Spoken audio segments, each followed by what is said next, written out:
Welcome to the U-Turn Podcast. This is the place to connect to who you truly are. We're bringing PhDs, experts, and leaders to help you elevate your mindset in your work life and in your love life so that you can see things differently and truly love your world. I'm Ashley Stahl. I'm a career expert, author, and TEDx speechwriter and booker, and I'm excited to bring you in to this week's episode. U-Turn friends, it's Ash here, and I have Jennifer Cohen on the show. She's an entrepreneur, brand strategist, podcaster. Her top-rated show is called Habits and Hustle. I was just on it. She interviews thought leaders and business luminaries. She's got Mark Cuban, Bobby Brown, Tony Robbins, and even celebrities like Matthew McConaughey, Chelsea Handler. And she is a motivational speaker with her hands in so many brands. I feel like I'm turning myself into a poet here, making some rhymes, but also has a TED Talk, which is all about the secret to getting anything you want in life. And it's moving its way up to 6 million views right now. She lives in LA, so she's an LA woman, just like I originally am. And she has a world famous clientele, like Hollywood celebrities, Olympic athletes. And she is just kind of what I like to call an omni woman with so many different facets, so many different parts. And she feels very alive. And you know me with the U-Turn podcast. That's what I'm all about. So her book that's just come out in the past year, it's called Bigger, Better, Bolder. Live the life you want, not the life you get. And I mean, how can we not just dive straight into that? So thank you so much for coming on the show. Thank you for having me. I think that a lot of what we talked about before we started is so aligned in our messages that this seems like a natural place for me to sit and chit chat for a while. So thanks for having me. Lucky. Yeah, I feel lucky to have you. I feel like you've got a lot of life force energy. You've got a lot going on. I know that you have that fitness side of you, so you take care of your energy in that way. I actually just got into fitness, which is very interesting to watch from an outsider, I'm sure. But for anyone listening right now, I feel like I'm really excited that you're on the same page as me around the don't follow your passion, around creating your life. Just starting there, what made you this way? Was there a moment that made you think this way, or have you always been this way? I think a lot of it was trial and error, to be honest with you. But I think I learned very early on in life that, at the end of the day, and I had some pivotal moments, a big pivotal moment I had when I was really young, like 17 or 18, was that a lot of us get stuck in this good enough trap of life because we don't have the self-confidence to actually do something like ask for what we want or go after what we want. And to me, the true secret sauce is the idea and act of being bold versus intelligence. People rely too much on intelligence when the real indicator of success is really being bold. Mm-hmm. And I have many examples of that, including my life, many other lives who I interview, and a lot of my past clients. It was about this idea and this reframe that why not me? Thinking that if someone else can do it, why can't I? If someone else can have it, why can't I? And really embrace that, live by that, and go after that. As opposed to this idea of looking at somebody else and being like, oh, I wish, or, I wish I could do that, or how great they are, and putting these people on a pedestal. When, quite frankly, the only difference between somebody else and you is that they had the belief system in themselves to actually go and do it and go after it. And that is truly the beginning and end of this whole thing. Like, that's my job in life, is to get people and give them the bravery to do tomorrow what they didn't have the courage to do today. That's it. I love that. And I also feel like, we were talking on your podcast about how there's a lot of people that get really focused on what's happened to them in their life and why that influences who they are. And I feel like that leap between, I know why I'm doing this, but I'm still doing it, and changing your behavior can be so deep, so Herculean for someone. Where do you begin with someone who comes to you and says, and I know that you're a lot like I am in a way where we both kind of see ourselves as like experimenters that are figuring out our lives and helping people along the way, versus like gurus and experts. So with your own self and with people in your life, whether they're clients or not, what would be your starting point to help somebody? And I know that you talk about getting to bold in part 1 of your book. So what are some ways to start there? Well, you know what? I think there's no fancy way and, there's no unique answer here, but it's basically raw, bare bones. Like you just have to do it. You have to decide one day that you're going to take action and start doing whatever that thing is, one bold move at a time, one small step at a time. And it becomes accumulative over life. The reality is anything that you want starts with the first step. The first step. And the first step that leads to 2, 3, 4, and it accumulates, it compounds over time into whatever that thing is. And motivation, you can't rely on motivation. So you got to build discipline and create habits and structures and routines to make you do that thing that is not allowing you otherwise to do it. So that's the first thing. And what I tell people all the time is that you don't have to be born bold. I think that's a myth. I think a lot of times we rely on this ideology that we were either born a certain way and therefore we act accordingly to what the point is. We had these experiences in our lives and therefore this is why I do what I do. But eventually you got to break that cycle and be like, you know what? Like I'm using boldness, like anything is a skill and you have the ability to do whatever you want if you want it bad enough. And you just do it by doing these small little moves. So with the idea of being bold, I tell people, if you want to learn Spanish, work out, you want to do whatever, you have to practice. So I tell people to practice the skill of being bold. Boldness is a skill like anything else I just mentioned. And if you want to get better at it, you got to practice it. And the second you stop practicing, that muscle atrophies, right? When you want to get strong, you go to the gym. But once you stop, you don't it's not like a week time or a month, and then you're strong and then you can just not do it anymore. You have to maintain it and be consistent. Same thing with being bold, asking for what you want. You got to continually do something or else that muscle atrophies. So my entire platform is the idea that don't hang your hat on what you think you are. You could be whatever you want if you actually make these little steps of doing it. And action. It's all about action. Something in motion stays in motion. Something stagnant stays stagnant. You can create and be bold if you practice by doing small things every day. Email automation can save you a ton of time as a business owner as long as it's easy to learn and simple to use. This is why I absolutely love ActiveCampaign. ActiveCampaign provides all the email marketing automation, and sales engagement tools that you need to grow your business. Use ActiveCampaign to treat every customer like your most important, whether you have 10 or 10 million. From automated email sequences to customizable landing pages to the ability to personalize who in your community you need to reach out to, they have it all. And ActiveCampaign is the only marketing software for email marketing with customer service that, yes, actually replies to you and truly cares about helping. I was on a different email marketing software years ago, and I was in so much pain not hearing back from them when I had an issue. And it was that made me move over to ActiveCampaign. So many people raving about their experience, and I have absolutely fallen in love. I am a lifer for them. So if you're anything like me and you don't have time to learn complicated systems, with ActiveCampaign, you'll be up and going quickly, connecting with your customers and your community. Visit ashleystahl.com/active to receive 15% off your entire annual plan with ActiveCampaign right now. Again, visit ashleystahl.com/active, ACTIVE, for 15% off your annual plan with ActiveCampaign. Stop stressing so you can start connecting. I love this, and I feel like some people listening are probably going to equate being bold to being abrasive. They'll have judgments in their head about what does it mean to be bold, especially different cultures that maybe are more communal and less individualistic.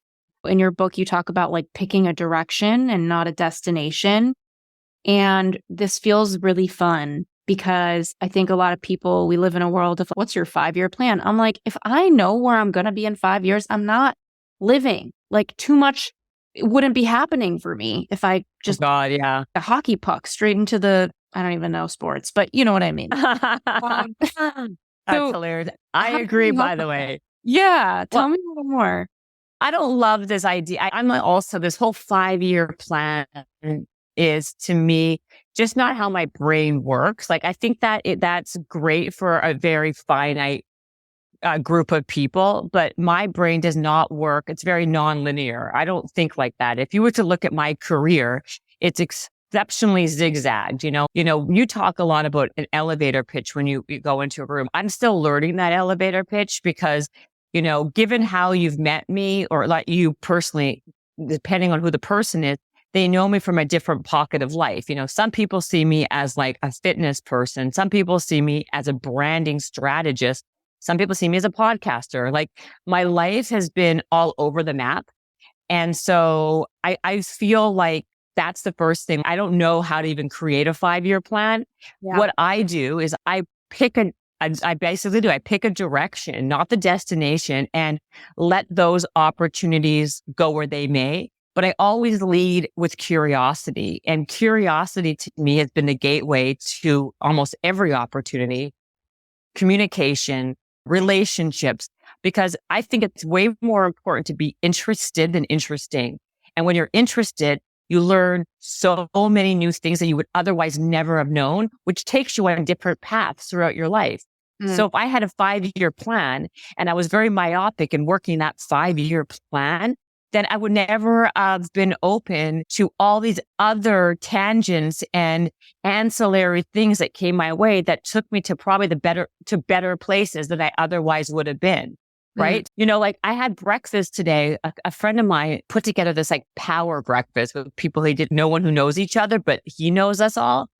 And it was great for me, because that to me is like my panacea. Like, I get to ask a million questions of people who are interesting, just how I would on my podcast. And from those things, so many tentacles come from it, even from that one breakfast, right, that led me to things and opportunities, things, people that otherwise, if I was not curious, would never have got to. So I never want to pigeonhole myself.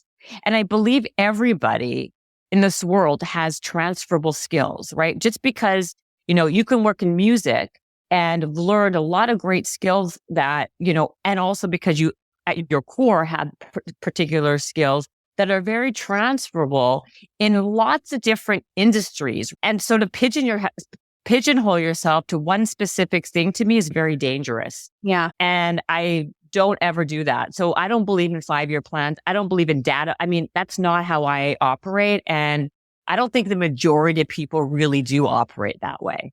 Okay, so then let's play with this. I feel like opportunities are such a blessing, and then at their worst, they're a distraction. Too many opportunities, whatever that situation is. So how do you do it's true. Yeah, like, how do you do that gut check of, this is right for me, this isn't right for me? What's your relationship with your intuition and making those decisions to be strategic with your time, your energy? I know you're a mother of 2, you have a partner, you have your whole life, like all these businesses you have your hands in. So how are you making decisions when it comes to where you put your energy? I'm going to tell you something. I'm going to be totally honest with you. It is not easy, because my mentality is very much a yes mentality, because I'm someone who loves the thrill of the chase, the challenge, the curiosity of where something can lead me. And a lot of times it were those opportunities that I never really thought that didn't seem so great, that ended up being the greatest things that ever happened to me later on.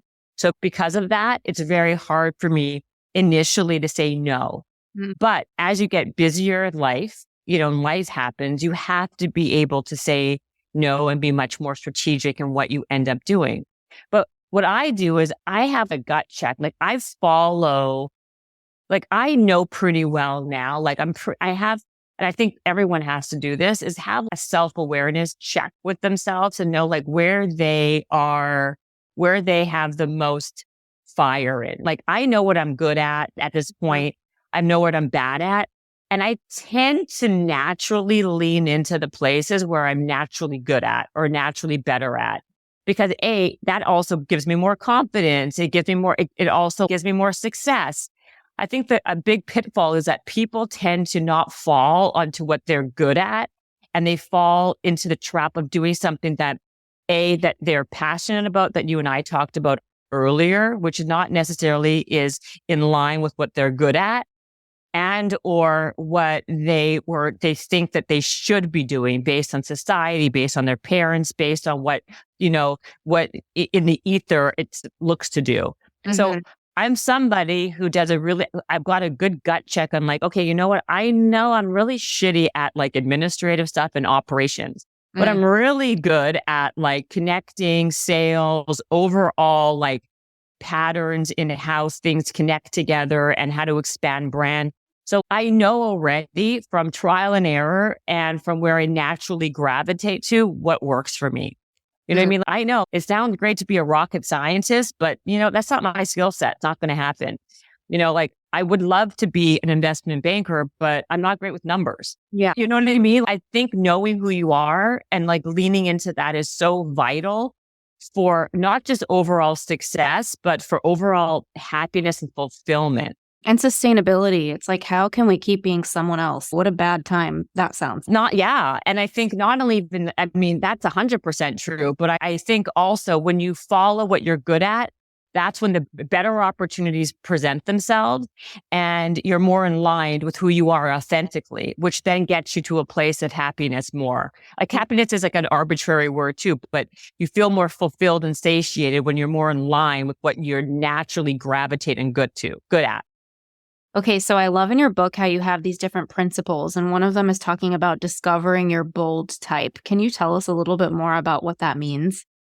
I sure can, actually. I think listen, I want to say this. I think that what we do, like you talk about, like I said, we say similar things in a different way. But to me, I really believe there's different types of boldness, right?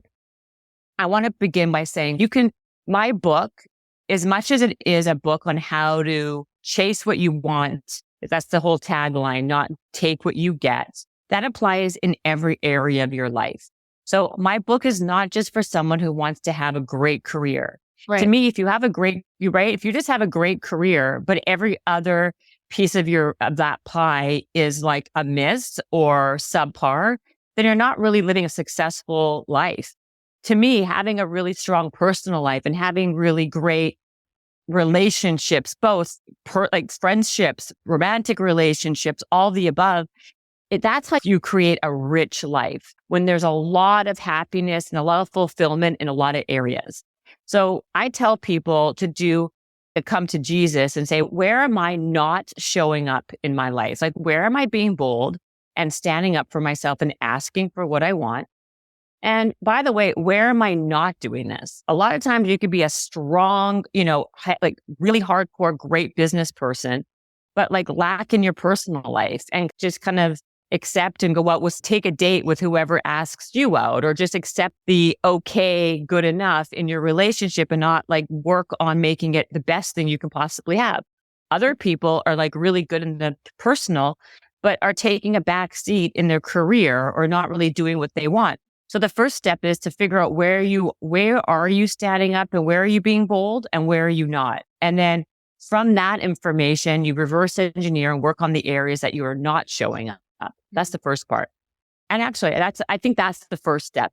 And I believe from there, you make decisions and do things to become more bold in the areas that you're lacking in.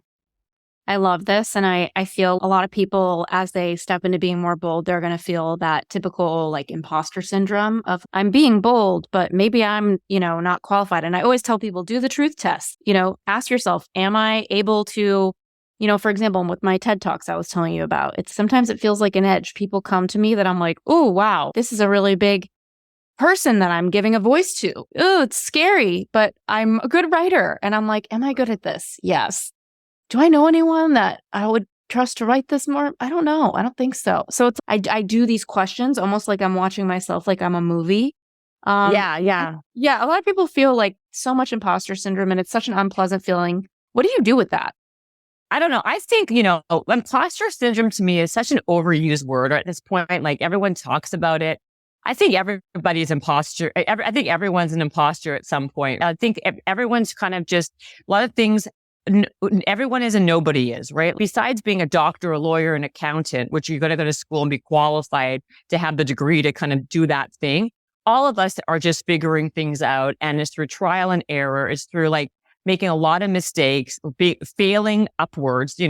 Every failure usually leads you to a different thing that you could become successful at, right?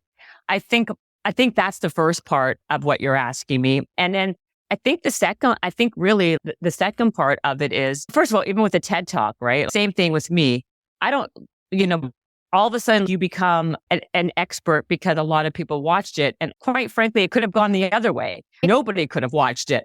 You know what I mean? Exactly. So, think about that all the time. We were still the person that gave this talk, and we make so much meaning out of who sees it or how many people see it to validate it. But there's so many undiscovered gems that it's like these best-selling books just laid there dormant for years. And it's like, how do we tune into that version of us that we can be so proud of and believe in now?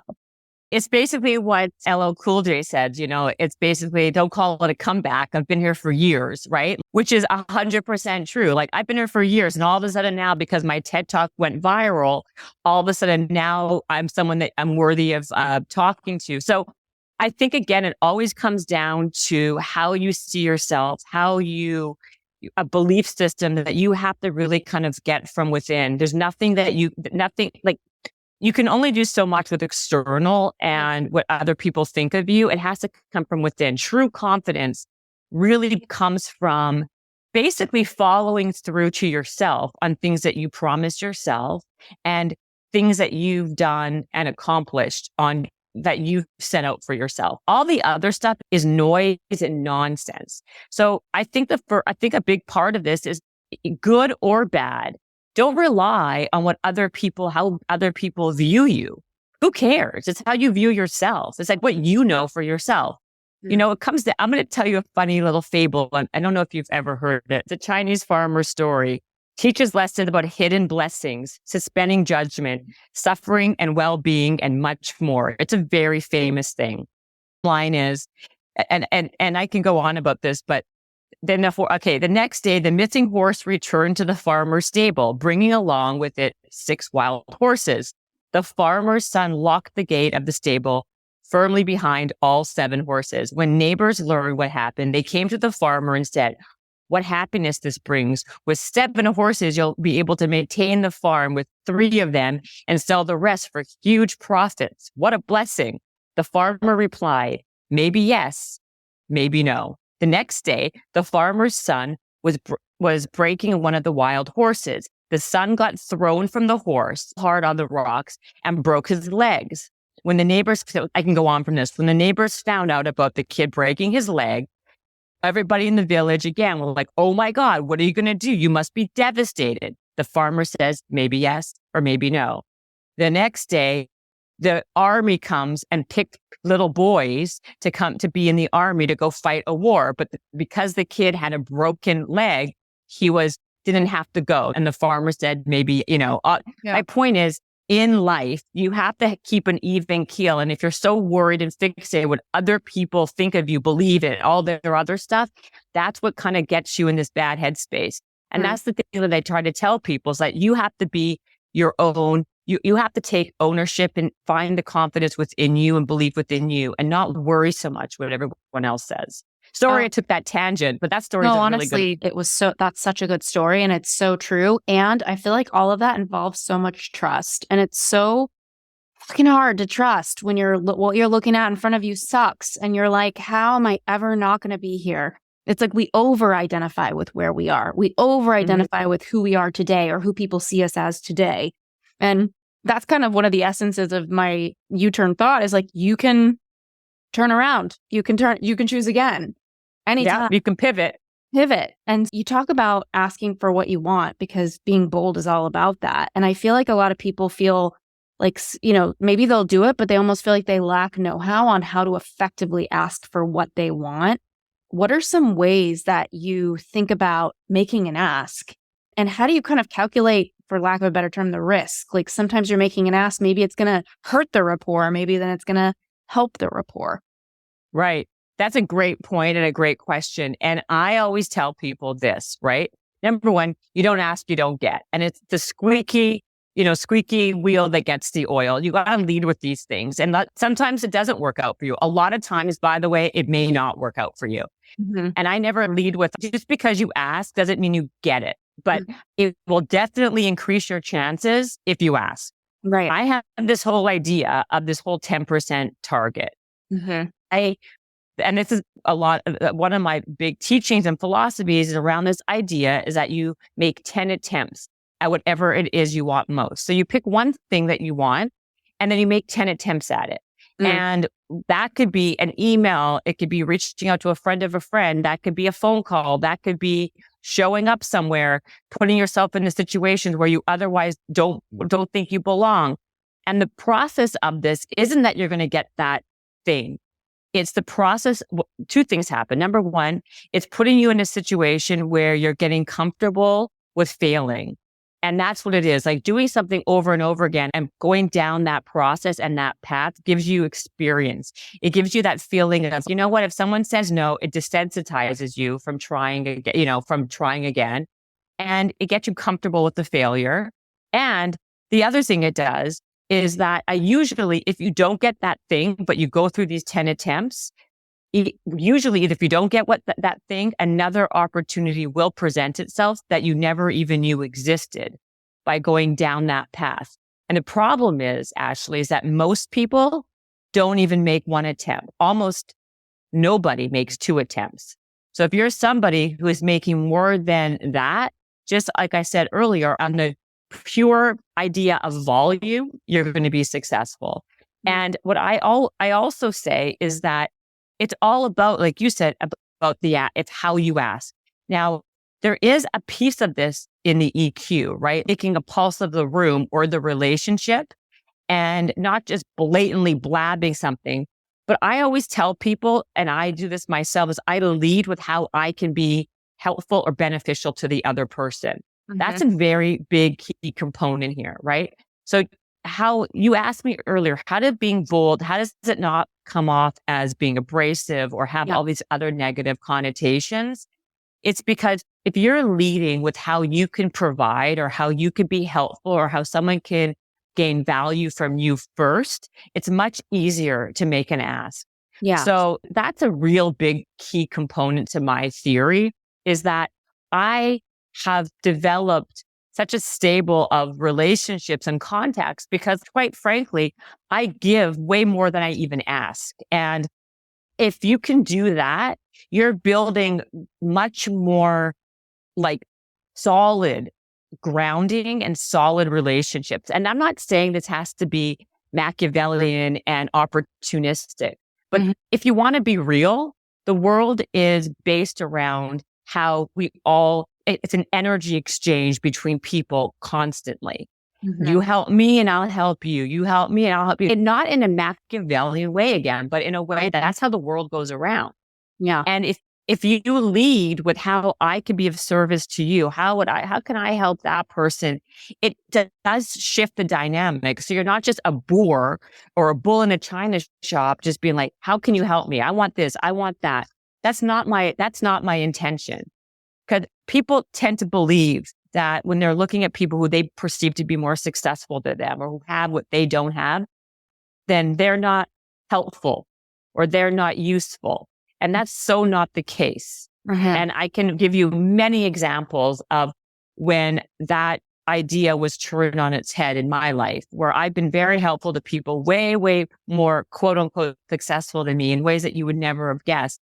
And I will also tell you how when people approach me, how I change my response to them based on how they approach me. You know, I think there's a lot to be said for this unsaid communication that you have with people. And then you base on how you ask on the unsaid, not the things that are obvious and that are out there. It's so funny you mentioned this. I was just on the phone networking with somebody in PR yesterday because I wanted to send her some clients because I have some of these TEDx speeches I'm writing and booking that they want to get PR after their speech. And so I was recommended to her and I just wanted to know, what are your prices? What are your offers? Maybe I'll connect you to some clients. I don't really even care if you give me a referral fee. Like, that's nice, but I'm just looking to give them good PR, support. And then we started talking and she's like, maybe I can promote your TED offer. I'm like, that's great. I love writing these talks. And she offered the help, but then she made an ask really fast. She's also, I have this client that needs a Forbes feature. And if you could write so it was almost like so fast, so transactional that I left not really liking her. And I feel kind of cornered because she was so, speaking of the unsaid, right? She was so, like, I would say abrasive. I was like, okay, usually I don't do those, but I'm happy to consider it. My content calendar is pretty full right now, but if you're ever in a really dire strait and you need to support a client and they're aligned with my column and I can be helpful and they're great, let me know. And this client needs it now. And she was just really pushy.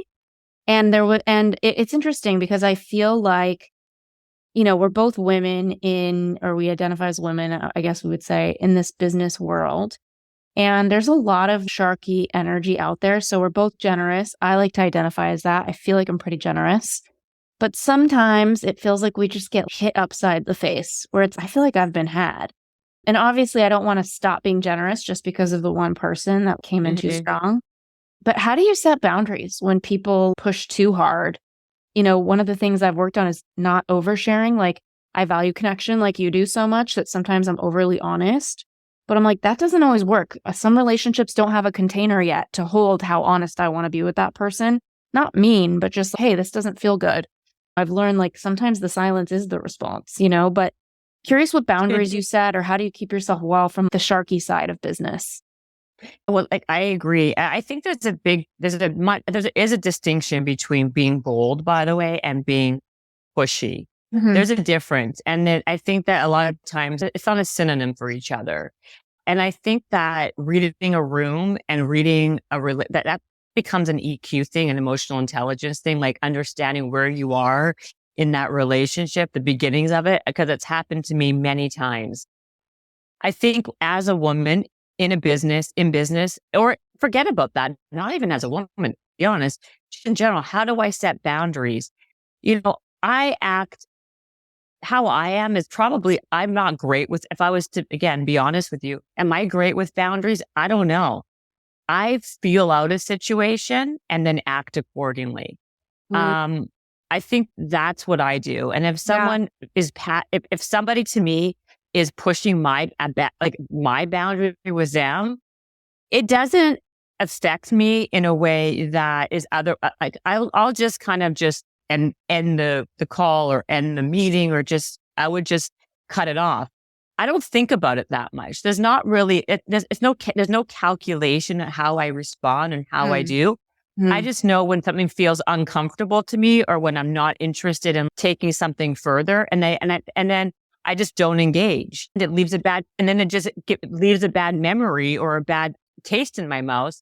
And I don't nurture that relationship anymore. Yeah. So I go a lot by, again, feel, if I'm speaking to you and we may not know each other very well, but I feel like we have a comfortable connection that's very mutually comfortable. I'm going to gravitate to that. And then, my boundaries are much more, my walls dropped or my boundaries are much more open versus someone who I feel is transactional. I think I go a lot by that feeling. I think I think one of my superpowers, if I were to say I have one, is getting a pulse on someone's intention and acting accordingly.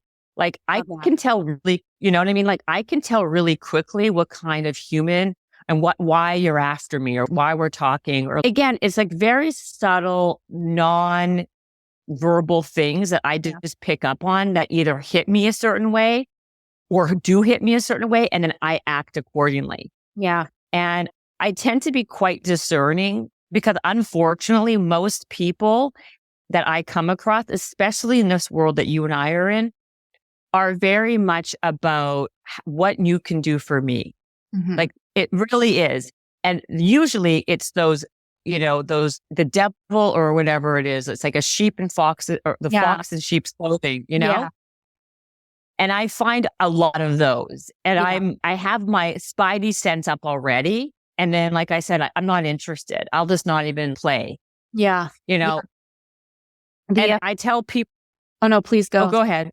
Oh, I was just going to say, that's who I am. And, I'm very vocal about that. One thing I'm not shy about is like being like, I don't like that person. I feel like it's all transactional. That person's all about me. that energy to me is such a turnoff that I just will naturally just not engage and go the other direction. Yeah. So to give someone an actionable way to act, I think people should be very discerning from jump, and then really pay attention to how somebody is really speaking with you and what they're doing behind the scenes in these nonverbal cues. And I think that you let that lead a little bit. I love this so much. And I feel like, it's interesting. I had this weird breakthrough that I feel like you might appreciate. I don't know. It's like kind of minor, but people sometimes on Facebook, they'll be like, recommend your favorite book. And I just realized I'm not very into reading if it's not necessarily scratching an itch that I have today. Yeah. So I read in seasons. Like I had an intuition season where I was like, all I want to read is intuition. And I read like Women Who Run with Wolves and books about intuition and studies about intuition. So I feel like anyone who's listening that maybe doesn't feel they have those spidey senses that you're talking about, I feel like you gotta maybe consider going into a season of like intuitive reading. What are some books about intuition? How do you connect to that? Because I feel like people like you, Jen, or I have this too. And part of mine came from being trained by the FBI. Like one of the biggest things they teach you is incongruence. If somebody is saying something really nice, but you don't feel really good, that's incongruence. That's where you pay attention. That's a disruption to the flow. And that should alert your intuition. So I feel like, yeah, just like listening to how you have these gifts. I know not everybody listening is going to have them, but my friends, like go on a little book tour with yourself. If you feel like you're lacking in this, read about intuition because, and it's interesting as well. My friend works in a psych ward, my oldest friend from like when we were 10 in elementary or whatever, middle school. And she has her PhD. She assesses people if they're psychotic, legitimately, scientifically psychotic. It's interesting. She was telling me that one patient came in and she never met that patient before. And her entire arm hair went up when they walked in.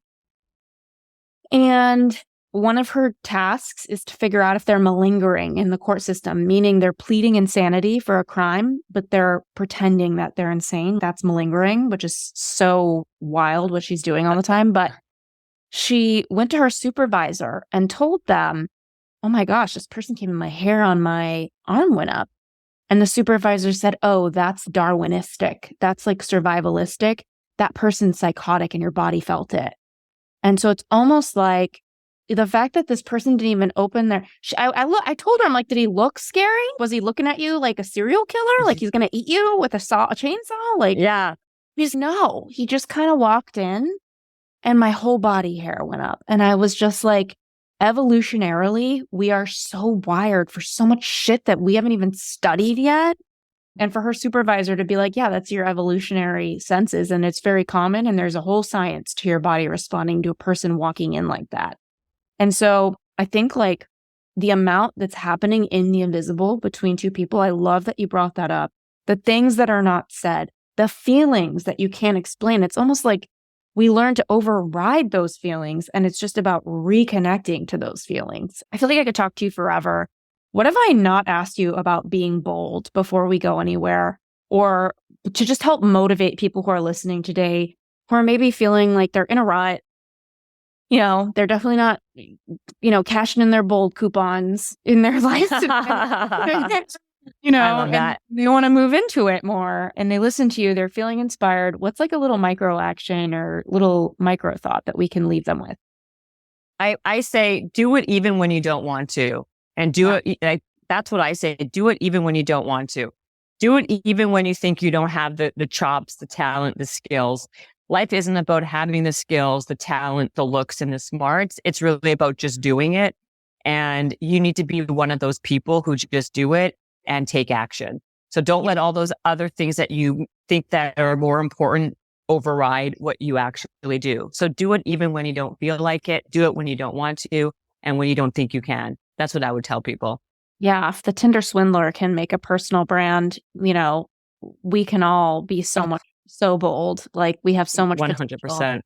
Yeah. It's like, I was thinking about personal branding. I'm like, at its best, it's so self-honoring building a personal brand. This is what my gifts are, world.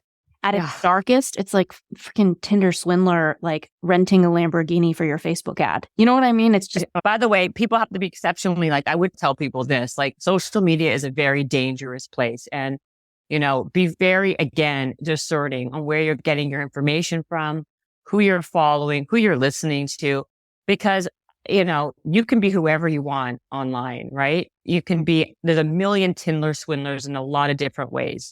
I had, again, back to this breakfast I had this morning, we were talking about this one girl who is a total fraud. I'm not going to say who she is, but she's a total fraud, and she's got millions of followers on social media everywhere. And people who don't know any better and don't have the wherewithal, fall into her trap. And she's doing a lot of things that people would otherwise not do.